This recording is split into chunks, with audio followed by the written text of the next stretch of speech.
Hello everyone, welcome back to One to Step. I hope you all are doing great. So in today's video, I'm gonna guide you through the tutorial video of how to sign up for Twitch. So if you wanna sign up for Twitch but don't know how to, then this video is for you.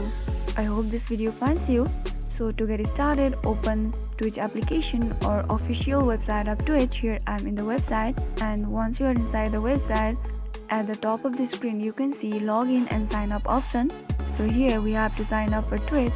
So click on the sign up option.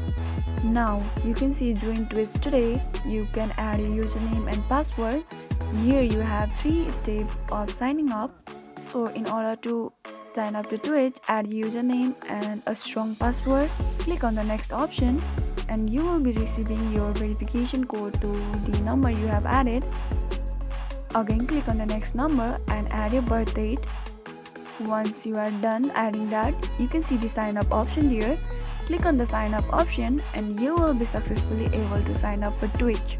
So this is how easily you can join Twitch by signing up. I hope this video is helpful for you. If so, then please do not forget to subscribe to our channel and also press the notification bell for more updates. I'll see you again in next video. Goodbye till then.